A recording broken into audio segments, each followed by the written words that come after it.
Assalamualaikum warahmatullahi wabarakatuh. Kembali lagi di channel Radio Horor. Untuk kisah kali ini saya akan membawakan sebuah cerita dari tulisannya Lakon Story. Dan untuk kisah yang akan saya bawakan kali ini yaitu sebuah kisah yang berjudul Petrus, Penembak Misterius. Dan sebelum kita lanjut ke ceritanya, tekan dulu tombol like video ini dan jangan lupa tekan juga tombol subscribe channel ini. Dan nyalakan juga lonceng notifikasinya agar tidak ketinggalan cerita-cerita lainnya dari channel ini. Dan buat teman-teman yang pengen membaca langsung ceritanya, nanti silahkan saja kunjungi linknya yang nanti akan saya sertakan di kolom deskripsi. Dan seperti apa untuk kisah kali ini? Langsung saja kita masuk ke ceritanya.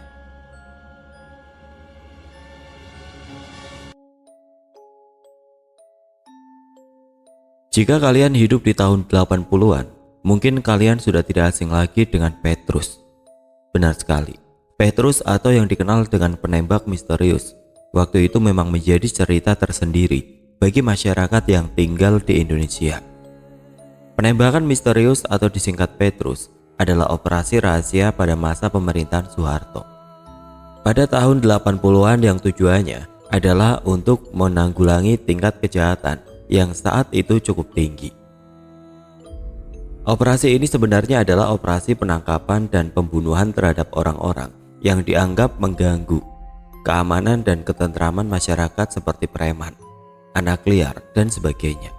Karena pelakunya yang tidak jelas dan tidak pernah tertangkap, akhirnya muncullah istilah Petrus, penembak misterius. Dan tidak berhenti di situ saja. Korban dari Petrus biasanya hanya diletakkan di pinggir jalan, dilempar ke jurang, hingga dimasukkan ke dalam karung dengan tujuan memberi peringatan kepada yang lainnya bahwasanya Petrus adalah sebuah ancaman yang nyata. Hal itulah yang akhirnya membuat kami para warga saat itu bisa dibilang sudah terbiasa melihat adanya mayat-mayat yang bergeletakan di pinggir jalan dengan luka tembak yang ada di tubuhnya. Tapi sayangnya semua kejadian itu ternyata bukan hanya soal pembunuhan saja. Arwah gentayangan, suara teriakan-teriakan gaib, hingga gangguan makhluk halus seolah juga menjadi fenomena yang saat itu cukup menyeramkan jika kembali diceritakan. Entah bagaimana aku memulainya, yang jelas cerita ini mungkin adalah cerita paling berat yang pernah aku alami. Mencekamnya malam itu, rasanya masih sering terbawa mimpi hingga saat ini, ucap narasumber. Yogyakarta, Juli 2009. Pukul 15.30. Tak tak tak. Assalamualaikum, teriak Intan sambil tangannya yang mulai mengetuk pintu rumah Bu Wahid. Waalaikumsalam. Nah, Intan ya? Jawab Bu Wahid yang terlihat memang sudah lama menunggu kedatangan Intan di rumahnya. Iya Bu, maaf tadi kendaraannya terlambat. Saya jadi lama sampai sini. Sudahlah, santai saja, jawab Bu Wahid pelan dengan beliau yang mulai mempersilahkan Intan untuk duduk di ruang tamu rumahnya. Jadi kamu sendirian ya kesini? Ibu Bu Wahid memulai obrolannya. Iya Bu, saya di sini cuma 1 minggu kok, jawab Intan sopan. Kemarin orang tuamu sudah telepon saya, semua sudah beres. Tempat tinggalmu selama kamu di sini juga sudah kupastikan. Ya sudah, jangan lama-lama. Ayo, langsung ibu antar ke rumahnya, sahut Bu Wahid ramah sambil mulai mengajak Intan menaiki motornya menuju rumah yang rencananya akan Intan tempati selama dia di Jogja tersebut. Ibumu dan aku teman dekat loh. Dulu waktu ibumu masih kuliah di sini, sering sekali dia menginap di rumahku. Tapi setelah lulus kuliah, kami sudah tidak bertemu lagi. Komunikasiku dengan ibumu hanya sesekali lewat telepon saja, ucap Bu Wahid sambil terus mengendarai motornya. Iya Bu, Mama juga sering cerita tentang Bu Wahid, sahut Intan keras karena saat itu obrolan mereka terganggu oleh angin kendaraan yang cukup kencang. Loh, iya tah, aku sebenarnya kecewa. Kenapa kok cuma kamu yang kesini? Ibumu kenapa gak ikut? Ibu Bu Wahid yang terus saja mengajak Intan berbicara. Mama minggu depan kesini kok Bu, beliau yang jemput saya, sekarang masih ada urusan. Wah, yang benar, jawab Bu Wahid yang terlihat gembira mendengar ucapan Intan tentang rencana kedatangan ibunya tersebut. Hingga akhirnya setelah beberapa lama berjalan, Intan dan Bu Wahid pun berhenti di sebuah rumah sederhana model lama yang terlihat sudah kosong. Tapi meskipun kosong, rumah tersebut masih terawat dengan di depan rumahnya. Bunga-bunga dan tanaman terlihat masih berjejer dengan sangat rapi. Nah, kita sampai, Nak. Nanti selama kamu di sini, kamu tinggal di sini ya. Sudah anggap saja rumah sendiri. Ya, meski agak jauh dari keramaian dan tempat makan, tapi di sini kamu saya jamin tenang. Motor ini nanti ku tinggal di sini saja. Kalau misal kamu mau kemana-mana, kamu tinggal pakai motornya. Terang Bu Wahid jelas. Oh iya Bu, terima kasih banyak. Ngomong-ngomong, ini rumah Bu Wahid? Tanya Intan penasaran.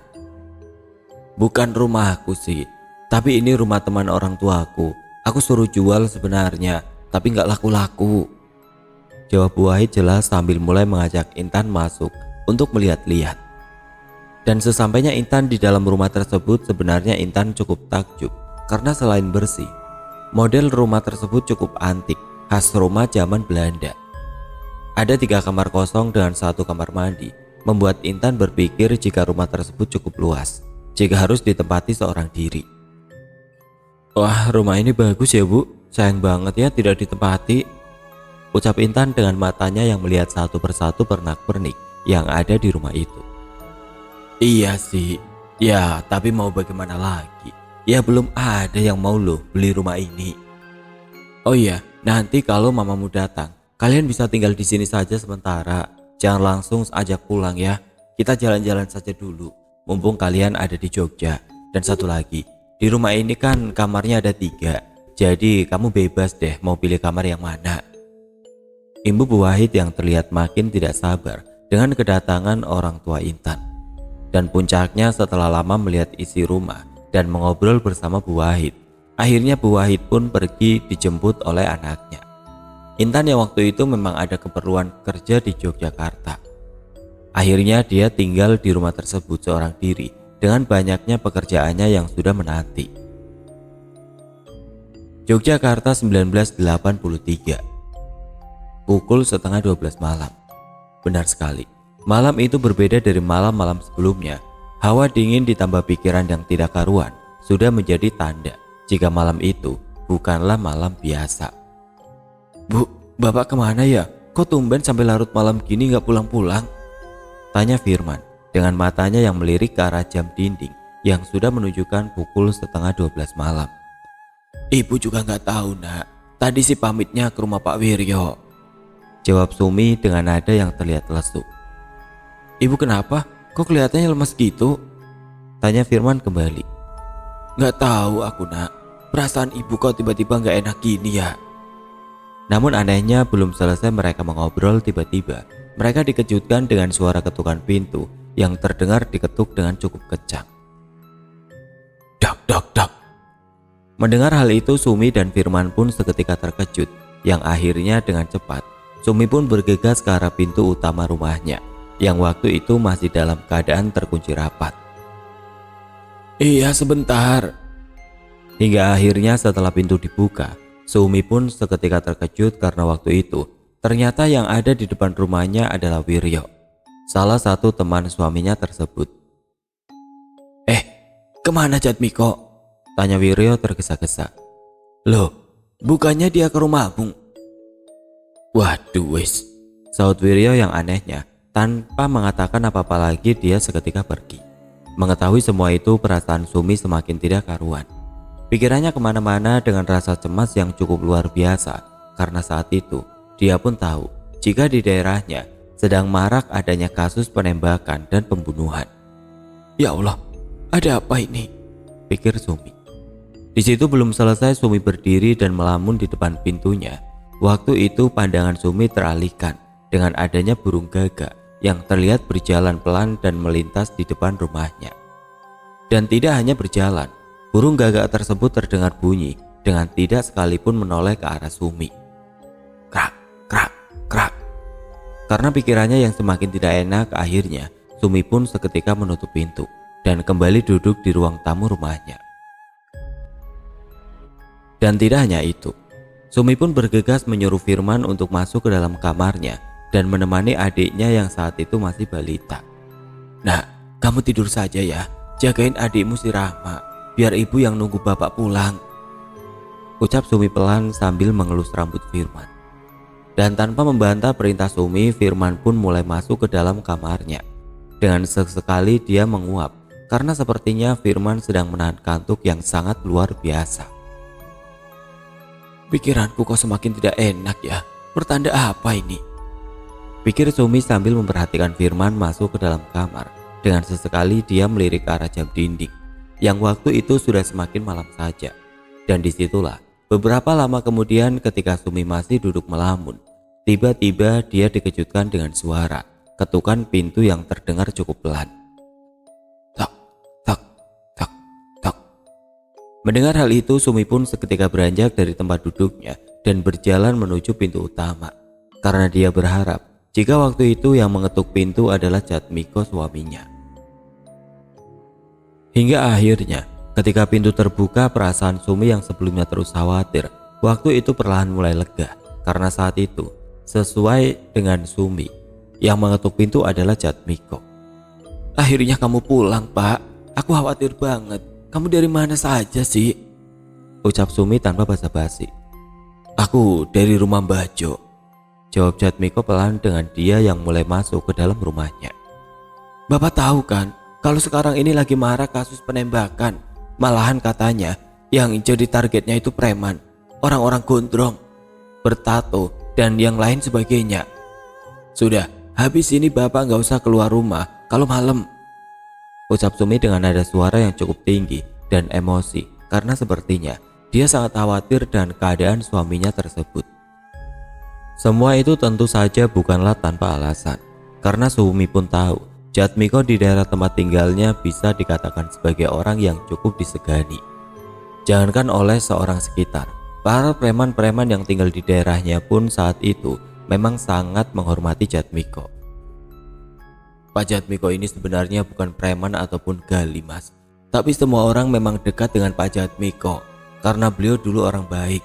Meski katanya sebelum jadi orang baik, beliau dulunya memang preman yang sangat ditakuti. Tapi setelah nikah dengan Bu Sumi, beliau benar-benar berubah dan bahkan Pak Jatmiko menjadi salah satu takmir masjid di daerah sana," ucap saksi. Dan karena Sumi merasa jika suaminya telah pulang, akhirnya dia pun hendak bergegas beristirahat. Karena sedari tadi, Sumi sebenarnya sudah lama menahan rasa kantuk. Bu, jangan tidur dulu. Bikinkan Bapak teh tawar," ucap Jatmiko memanggil Sumi karena saat itu Jatmiko melihat Sumi hendak berjalan ke dalam kamar tidurnya. "Ah, teh tawar? Tumben Bapak mau teh tawar. Sudah lama loh Bapak nggak minum teh," ucap Sumi keheranan. Karena waktu itu dia melihat Jatmiko tiba-tiba meminta teh tawar. Dan tidak hanya itu, keanehan dari diri Jatmiko perlahan mulai terlihat ketika selain teh, Jatmiko juga tiba-tiba berjalan dan memandangi Firman dan Rahma yang waktu itu sedang tertidur di kamar tidurnya. Mengetahui semua itu, Sumi pun cukup keheranan dan mencoba menanyakan kepada Jatmiko apa yang sebenarnya sedang dia rasakan. "Bapak ini kenapa? Kok tumben aneh banget? Ngapain liatin Firman?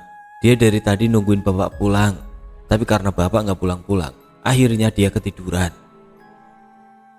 Dan tanpa menjawab perkataan Sumi, Jatmiko waktu itu hanya diam dan duduk di ruang tengah rumahnya sambil menunggu teh tawar yang saat itu masih dimasak oleh Sumi. Tapi anehnya ketika Sumi masih memasak air di dapur rumahnya, tiba-tiba Sumi mencium aroma bunga melati yang waktu itu perlahan mulai tercium dengan cukup kuat. Dan tidak hanya aroma melati, malam itu Sumi merasakan jika ada terpaan angin yang terasa menerpa tubuhnya hingga rambutnya bergoyang perlahan. Wush. Merasakan hal itu, Sumi pun seketika terkejut bukan main. Dan tidak lama setelah itu, dia pun mengarahkan pandangannya ke arah Jatmiko yang waktu itu masih duduk diam di ruang tengah rumahnya tersebut. "Pak, Bapak, kamu masih di situ kan?" teriak Sumi memastikan. "Iya Bu, ada apa?" saut Jatmiko keras. "Nggak ada apa-apa sih, perasaanku nggak enak aja," imbu Sumi dengan mulai menuangkan air panas ke dalam gelas yang sudah disiapkan. Tapi anehnya ketika air panas mengalir ke dalam gelas yang sebelumnya tidak apa-apa, waktu itu tiba-tiba pecah begitu saja. Piat! Di situ Sumi seketika terkejut. Tangannya terkena air panas dan seketika dia melempar teko yang berisi air panas tersebut. "Ada apa, Bu?" teriak keras Jatmiko sambil dia berdiri dari tempat duduknya. "Enggak apa-apa, Pak. Gelasnya pecah. Sebentar, Ibu ganti ya." Dan singkat cerita, setelah mengganti gelas dan teh tawar selesai disiapkan dan dihidangkan, Sumi pun bergegas segera tidur karena rasa kantuk yang sudah semakin tidak tertahankan. "Pak, aku tidur dulu ya. Aku sudah ngantuk banget." "Iya, Bu. Bapak mau minum tehnya dulu. Nanti Bapak nyusul ya," sahut Jatmiko dengan tersenyum pelan ke arah Sumi. Namun siapa sangka, senyuman tersebut nyatanya adalah senyuman terakhir yang dilihat oleh Sumi. Benar sekali, keesokan harinya keluarga Sumi dikejutkan dengan berita dari Wiryo yang mengatakan jika Jatmiko telah ditemukan tewas di pinggir jalan raya. Luka tembak yang ditemukan di tubuhnya dengan beberapa luka lebam ada di bagian wajahnya sudah membuktikan jika Jatmiko telah menjadi korban penembakan dan penganiayaan yang saat itu memang sedang ditakuti oleh banyak orang. Mendengar hal itu, tubuh Sumi seketika lemas. Jantungnya berdetak kencang dengan matanya yang sudah berkaca-kaca tidak karuan. Dengan sangat terluka, dia akhirnya menyadari jika semalam yang pulang bukanlah suaminya, melainkan hanya arwahnya yang sepertinya arwah Jatmiko hanya ingin melihat keadaan keluarganya. "Terus sekarang jenazahnya di mana?" ucap Sumi keras. Mirisnya, jenazah Jatmiko waktu itu benar-benar dibiarkan begitu saja di pinggir jalan raya. Tidak ada satupun warga yang berani mendekat, walau hanya untuk melihat saja. "Jenazahnya tetap di sana, gak ada yang berani mendekat. Kalau kita mendekati, nanti takutnya kita dianggap punya hubungan dengan Jatmiko. Kami semua takut jadi target berikutnya.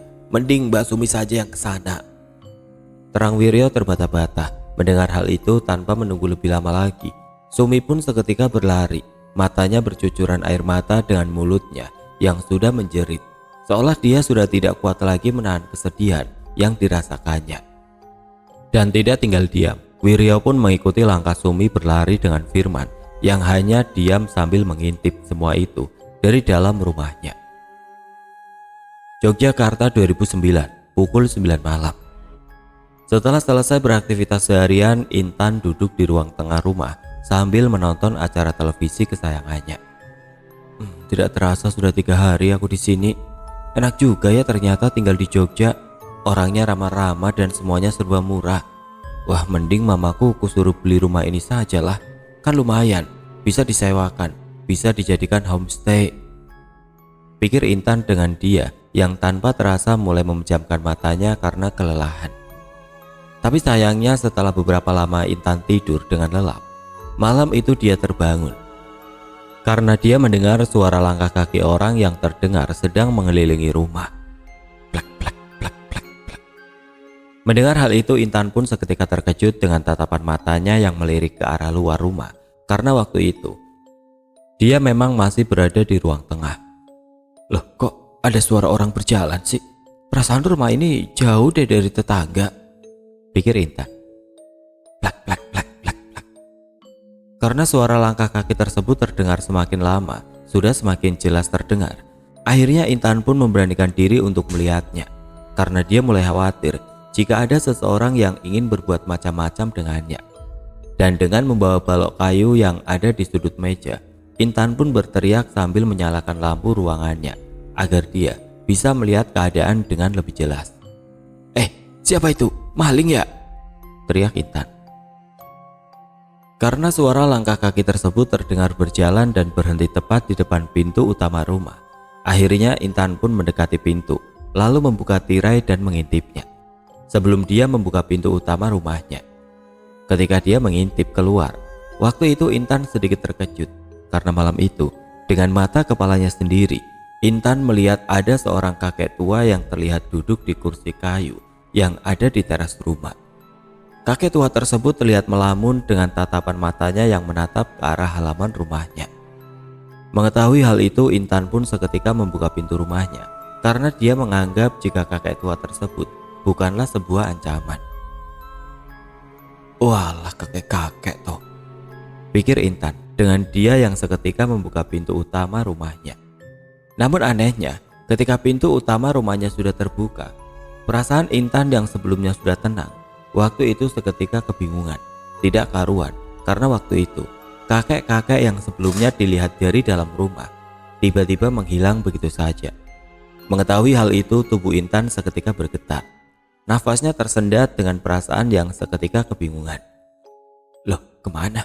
Kok nggak ada loh? Ucap Intan dengan dia yang mulai mondar-mandir di area rumahnya. Tapi anehnya di situ pandangan Intan tiba-tiba teralihkan dengan adanya wanita parubaya yang terlihat berjalan melintas di jalan yang tidak jauh dari rumahnya. Wanita parubaya tersebut terlihat melintas begitu saja dengan terus memperhatikan Intan yang saat itu sedang mondar-mandir kebingungan. Karena Intan menganggap jika wanita parubaya tersebut bukan orang yang sedang dicarinya, akhirnya Intan pun tidak memperdulikannya dan terus mencari sosok kakek-kakek tua yang sebelumnya dia lihat ada di depan rumahnya tersebut. Hingga akhirnya karena sudah lama Intan mondar-mandir, tidak melihat adanya siapapun di sekitar rumahnya. Akhirnya Intan pun bergegas masuk kembali ke dalam rumahnya dengan diiringi aroma bunga melati yang waktu itu tiba-tiba tercium dengan cukup kuat. Disitulah ketika Intan kembali masuk ke dalam rumah, perasaan Intan kembali ketakutan karena malam itu dia tiba-tiba melihat 2 gelas teh yang terlihat masih panas dan baru terlihat ada di meja ruang tamu rumahnya. Kembali ke Yogyakarta 1983. Bu, Bapak kenapa? Tanya Firman polos dengan matanya yang melihat Jatmiko sudah terbujur kaku di kamar tidurnya dengan tubuh bersimbah darah yang terlihat sudah mengering. Bapakmu masih tidur nak, nanti juga bangun, sahut Sumi dengan sesekali tersenyum aneh. Mengetahui hal itu, Firman yang saat itu menginjak usia 13 tahun sejatinya sudah mengerti jika ayahnya tersebut sudah meninggal dunia. Tapi di situ perasaan Firman perlahan berubah menjadi ketakutan karena sikap ibunya yang waktu itu bisa dikatakan berubah menjadi aneh tidak karuan. Dengan mata kepalanya sendiri, Firman melihat ibunya menangis, tertawa dan mengajak jenazah ayahnya tersebut berbicara. Dan tidak jarang pula, Firman melihat ibunya membuatkan teh hangat kesukaan ayahnya. Mulai sekarang, kamu gak boleh masuk lagi ke kamar ibu dan bapak. Bapakmu capek, dia biar istirahat. Kalau ibu tahu kamu membuka pintu kamar ibu, kamu akan kuhajar dengan pisau ini, teriak Sumi yang tiba-tiba membentak Firman tanpa alasan. Di situ Firman hanya bisa diam dengan menggendong adiknya yang waktu itu sudah jarang sekali diperdulikan oleh ibunya. Hingga akhirnya di setiap harinya, Firman hanya diam di dalam rumah dengan keadaan yang bisa dibilang semakin lama sudah semakin mencekam saja.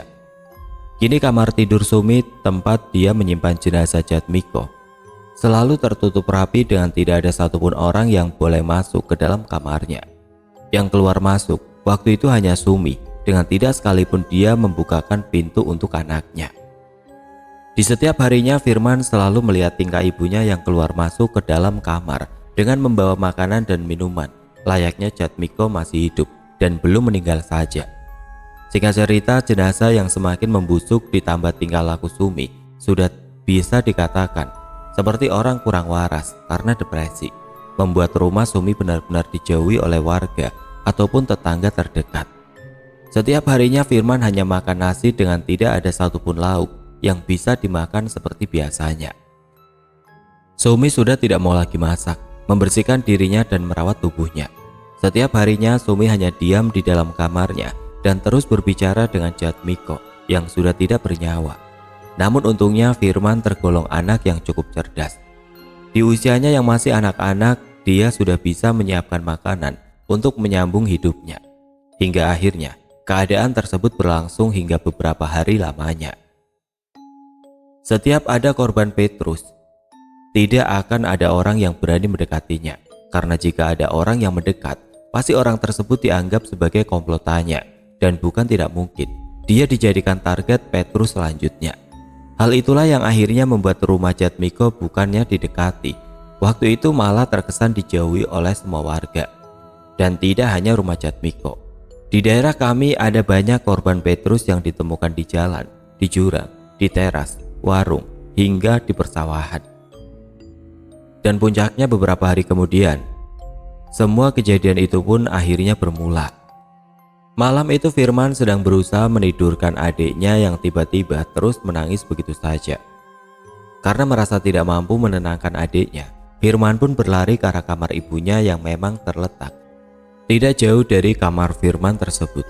Tapi anehnya ketika Firman sampai di pintu kamar ibunya, Firman tiba-tiba mendengar suara tangisan laki-laki yang jika didengar dengan lebih teliti lagi, suara tangisan tersebut adalah suara tangisan almarhum ayahnya. Mendengar hal itu, Firman pun seketika terkejut ketakutan dan kembali berlari ke kamar tidurnya. Dengan langsung dia menggendong adiknya yang waktu itu terus menangis begitu saja. Namun sayangnya belum selesai Firman mendengar suara tangis ayahnya, dia tiba-tiba mendengar suara ibunya yang terdengar tertawa terbahak-bahak dengan nada yang sangat kencang tidak terkira. Dan tidak hanya itu, dengan terus tertawa, Firman mendengar suara ibunya sedang berjalan mendekat yang akhirnya Firman mendengar suara ibunya menggedor-gedor pintu kamar tidur Firman. "Firman, buka pintunya nak. Firman, Firman, ibu mau lihat kamu dan adikmu," ucap Sumi pelan. Karena perasaan Firman yang ketakutan, akhirnya Firman pun hanya diam dengan sama sekali tidak berani membuka pintu kamarnya. Tapi sayangnya panggilan yang sebelumnya pelan, waktu itu tiba-tiba berubah menjadi menakutkan, ditambah dengan ancaman. "Firman, cepat buka pintunya," teriak Sumi dengan semakin keras menggedor-gedor pintu kamar Firman. Karena pintu kamar yang tidak kunjung terbuka, Sumi pun terdengar membawa benda tajam seperti celurit yang terdengar sedang dipukulkan ke arah pintu kamar tidur Firman. Hal itu dikuatkan dengan dari arah dalam, terlihat jika pintu kayu tersebut perlahan berlubang karena pukulan benda tajam. "Brak, brak, brak. Firman, cepat kau buka pintunya," teriak Sumi yang sudah terdengar semakin brutal saja. Mengetahui semua itu, rasa takut Firman sepertinya sudah sampai pada puncaknya. Dia kebingungan dengan tangisan yang sudah tidak lagi bisa dipertahankan. Beralih ke Yogyakarta 2009. "Loh, kok ada teh? Siapa ya yang buat? Perasaan aku nggak buat teh panas deh," pikir Intan dengan dia yang berjalan pelan mendekati 2 gelas teh panas tersebut. Tapi anehnya belum selesai Intan kebingungan dengan teh, tiba-tiba mencium aroma yang sangat tidak sedap, seperti bau bangkai yang berasal dari salah satu kamar yang berada di dalam rumah tersebut. Dan tidak hanya itu, beberapa saat setelah itu Intan mendengar suara tangisan perempuan yang semakin lama semakin terdengar kencang. Mengetahui semua itu, perasaan Intan semakin kebingungan. Jantungnya berdetak kencang dengan terus memanggil-manggil nama seseorang. "Halo, siapa ya?" teriak Intan berkali-kali dengan langkah kakinya yang berjalan ke setiap sudut rumah tersebut. Dan puncaknya ketika Intan berada di bagian tengah rumah, tepatnya di depan kamar yang tidak dia tempati. Intan cukup tercengang karena saat itu Intan melihat pintu kamar tidur tersebut terlihat rusak dengan banyaknya bekas bacokan, seperti bekas dipukul dan dibacok oleh benda tajam. "Pintu kamar ini sepertinya kemarin masih bagus deh, sekarang kok ada bekas dibacok benda tajam sampai rusak gini?" pikir Intan penasaran dengan tangannya yang mulai membuka pintu kamar tersebut perlahan. Dan setelah pintu kamar tersebut dibuka, Intan tidak melihat apapun di dalam kamar selain hanya kamar kosong dengan jendela kamar yang terbuka begitu saja. Dan belum selesai Intan melihat keadaan kamar tersebut, Intan kembali mendengar suara tawa cekikikan yang kini terdengar dari arah kamar kosong lainnya.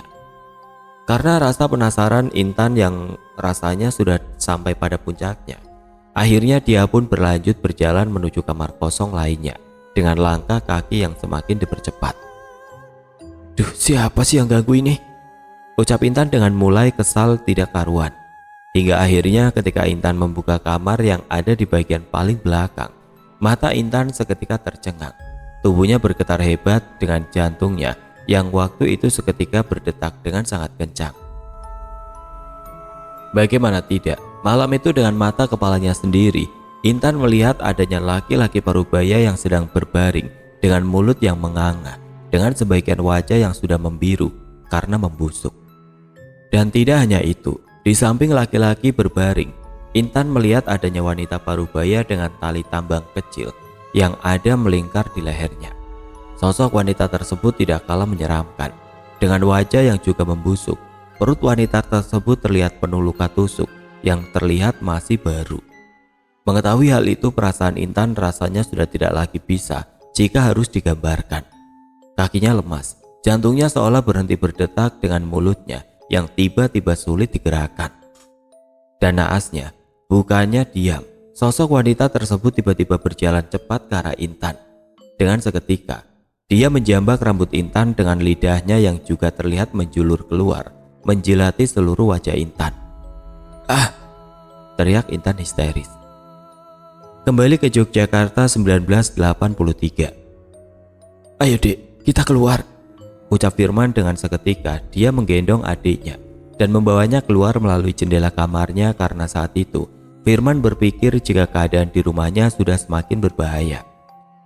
Dengan diiringi suara bacokan pintu kamar yang terus saja berbunyi, malam itu Firman akhirnya benar-benar menggendong adiknya dan membawanya kabur dari rumahnya melalui jendela.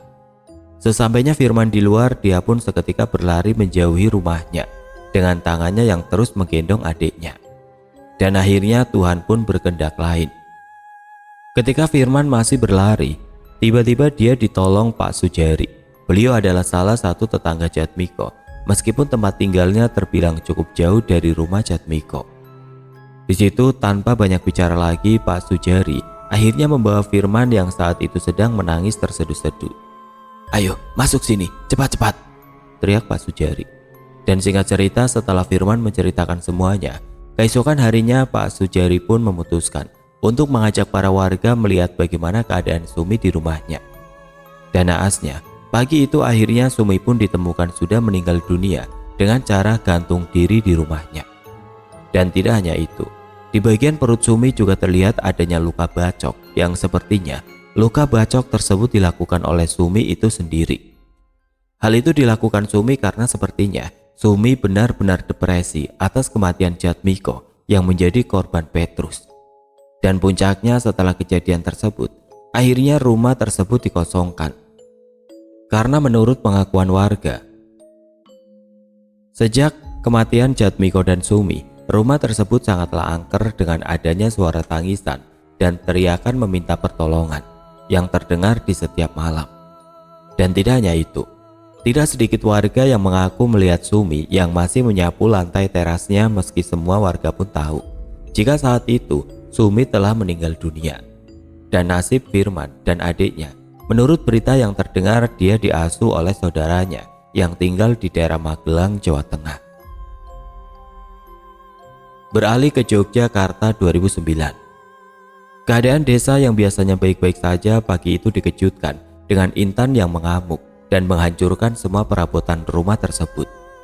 Karena tingkah Intan yang terdengar oleh warga sekitar, akhirnya para warga berbondong-bondong membantu menyadarkan Intan yang waktu itu sudah tidak sadarkan diri karena kerasukan. Intan tertawa, Intan menangis, bahkan Intan terus berbicara dengan mengenal hampir seluruh warga yang ada di rumahnya tersebut. "Kamu Jani, anaknya Bu Siti, kamu Romlah, anaknya Pak Sigit," teriak Intan dengan terus memanggil satu persatu warga yang saat itu ada di tempat tersebut. Mendengar semua itu, tentu saja para warga sekitar seketika terkejut karena mereka pun tahu Intan adalah tamu Bu Wahid yang berasal dari luar kota. "Ah, anak ini kok tahu nama kita dan nama orang tua kita sih?" ucap salah satu warga kebingungan. Namun di situ sebagian warga pun langsung sadar jika yang sedang merasuki Intan tersebut adalah Sumi, orang yang memang dulu pernah tinggal di wilayahnya. Dan tanpa lama-lama lagi, Intan pun segera berusaha disadarkan, meskipun semua warga terbilang sangat kesusahan. Di situ Bu Wahid pun juga seketika datang dan membantu proses penyembuhan Intan. Beliau dengan sigap membawa air dengan bunga melati yang sudah disiapkannya dari rumah. "Mbak Sumi, keluarlah, tolong jangan ganggu anak ini. Dia nggak tahu apa-apa," teriak Bu Wahid keras sambil melihat bola mata Intan yang sudah berputar tidak karuan. Namun sayangnya usaha warga untuk menyembuhkan Intan tidak kunjung ada hasilnya. Intan mengamuk, berteriak, hingga membentur-benturkan kepalanya sendiri ke arah setiap sudut bagian rumah tersebut. Dan puncaknya setelah beberapa lama kemudian, ada salah satu warga yang datang dan memberikan segelas teh tawar dan membisikkan sesuatu di telinga Intan yang akhirnya Intan pun sedikit bisa terkendali. Beberapa saat setelah itu Pak Anwar yang menurut warga memang memiliki kemampuan supranatural juga datang membantu yang akhirnya tepat sekitar pukul 4 sore Intan bisa disembuhkan dengan total. Ketika Intan mulai sadar, ia pun seketika menangis terseduh-seduh dan memeluk tubuh Bu Wahid yang waktu itu memang masih ada di tempat tersebut dengan beberapa warga sekitar. "Maafkan ibu nak, ibu nggak tahu kalau semuanya jadi seperti ini," ucap Bu Wahid menyesal. "Bu, Intan takut bu, Intan lihat semua itu," rintih Intan dengan terus menangis terseduh-seduh. "Apa? Kamu lihat apa?" ucap Bu Wahid dengan para warga yang juga terdiam mendengarkan rintihan Intan. "Aku lihat jenazah Pak Jatmiko, Firman dan Rahma yang mau dibunuh oleh Bu Sumi." Sudah, semuanya sudah berlalu. Ini semua salah ibu. Ibu yang menempatkanmu di sini. Maaf ya nak, sekarang kamu tinggal di rumah ibu saja," ucap Bu Wahid sambil menangis. Namun di situ ketika masih dalam pelukan Bu Wahid, di antara gerombolan warga pandangan Intan teralihkan dengan adanya wanita parubaya yang sedang menatap Intan. Di situ dengan sangat jelas Intan mengalihkannya dengan tidak sedikit pun ada keraguan di hatinya. "Loh, itu kan Rahma," teriak Intan. Dan disitulah semua warga seketika menoleh bersama ke arah wanita parubaya tersebut yang saat itu sedang dipanggil Intan. Ketika semua warga menoleh, wanita parubaya tersebut terlihat tersenyum dan mengangguk sembari menandakan jika nama panggilan yang ditunjukkan Intan tersebut adalah benar. Seminggu kemudian, "Petrus memang meninggalkan banyak cerita," ucap Bu Wahid sambil duduk bersama Intan dan kedua orang tuanya yang waktu itu sudah datang ke Yogyakarta.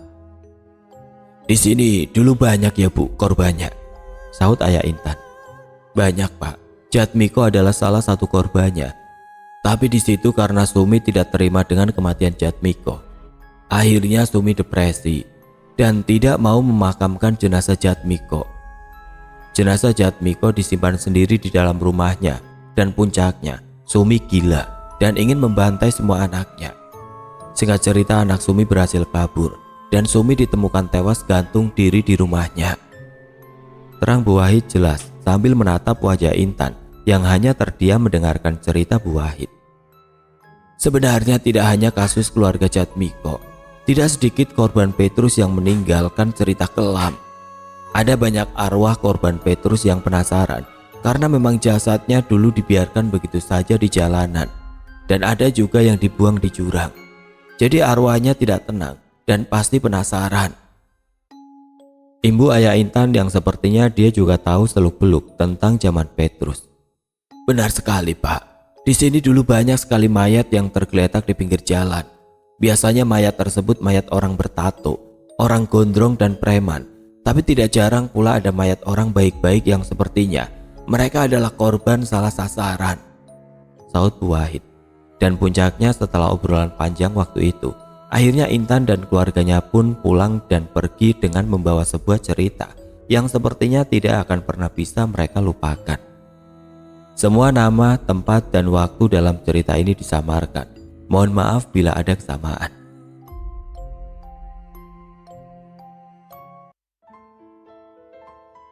Oke teman-teman, sekian untuk kisah kali ini. Bagaimana menurut kalian tentang kisah ini? Tulis komentar kalian di kolom komentar. Dan buat teman-teman yang baru bergabung, jangan lupa untuk like, komen, share, serta subscribe channel ini.